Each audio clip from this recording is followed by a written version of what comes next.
Finally played against somebody different. Did some good things, did some bad things, but that's probably what you expect this time of the year. Very pleased with the effort by Amelie, Marco, and Eric. I thought all three of those guys played with just the necessary toughness to help us pull out a win.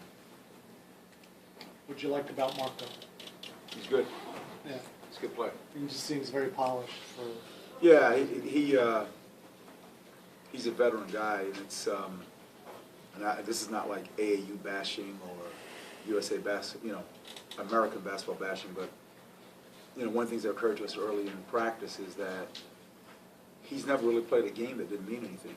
He's either played for his country or he's played in a pro league. Obviously he wasn't a pro, but he was playing with other pros, and when you got people out there playing for their money or people out there playing for their country, possessions mean something. So in terms of high pressure situations or just frenetic adverse situations, he's about seeing it all. How's Brian at this point, and Sherrod as well? Sherrod will be back. As college kids do, he did something not very intelligent this summer, and we took necessary action, but he'll be back. He's been practicing. He's healthy. Brian has a pull muscle behind his, I think it's right shoulder blade. Just when it heals, it could be 3 days, 7 days, 10 days, I don't know. I'm sure defense would be one of the things you take back with this. Yeah, we just didn't, when we were pressuring, we didn't sprint. It was either all or nothing. We got to steal, or we didn't always sprint back. When we sprinted back, we got our hands on balls, And then we just did some things. Kid 21, Westmoreland, he's got a couple of threes, and we're still backing off of him. At the end of the game there, number 10 had made 2 threes. We told him make him go to the basket. Coach, he was 2 feet behind the line. Huh? He just made 2 of them. So those are things that, just with game experience, will knock off that rust. You guys were playing a lot of those final possessions through Eric. I think that's something we're going to see a lot of this season. Well, he's a good player. I mean, he and Marco are really strong around the basket with the ball. Certainly we wanted to go to him down the stretch area because at least he possessed the ball. 19 turnovers, still too many turnovers, and we're trying to throw the ball inside. It's not a secret. We've got a core of big guys that can score. Although J2 and John Osh didn't shoot the ball as well as they normally do today, but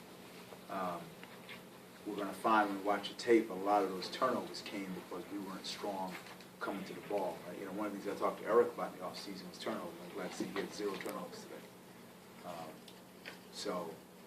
We just got to get the other guys to do the same thing. I mean, J2 had 5 turnovers. John Osh had a turnover.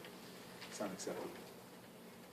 I know Vertrail was handling the ball a fair bit today, but I thought it was interesting that he didn't attempt a 3-pointer, and it seemed like he was much more assertive with penetrating. Has that been a priority in the offseason? Well, just not having Brian out there with him playing with the point. I mean, we're going to need him to make some threes. We didn't shoot the ball particularly well tonight. We're a better 3-point shooting team than we showed. Much better. We've been shooting the ball very well in practice, but I just think not having Brian out there, not having Sherrod out there, probably got us a little off kilter. What's Jenkins' status? I should have played him tonight, but he's freshman. I just wanted to get those other guys in. Oh, okay. Now, Coach, Marco comes in as a freshman. He's doing very well, obviously. I'm not sure if your lineup is set or anything, but do you see him just seeming to gobble more and more minutes the longer he's here? Because it seems kind of hard to keep him on the bench, I think. Yeah, no, if those other guys let him take the spot, he'll take the spot. Trust me, he has no problems doing it. And he has range out to 3, at least that's what I gathered from the ball game. Do you see him as more of a combo 4 and 5, or is he going to develop into a 5 that can shoot out to 3 but can also do the dirty work? I think he's a 4 because he can handle the ball against pressure. He can pass the ball. I think he's a 4. And, he's got all that, but even if he wasn't that skilled, he's a competitive kid, and that's what.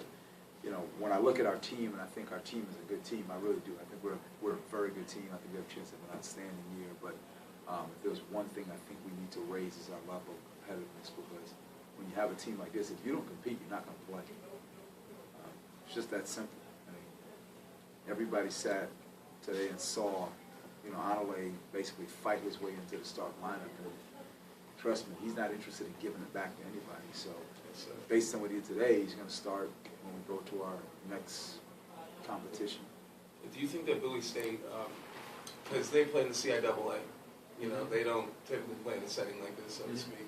Do you think they came in, obviously not feeling it was a preseason game, that this was a statement they could make for their program, and maybe it took your guys by surprise, maybe in the first half? No, I don't think it's by surprise. We knew they were a good team. They had a good team last year, and we knew they were a good team this year. Yes, sir. Anything else?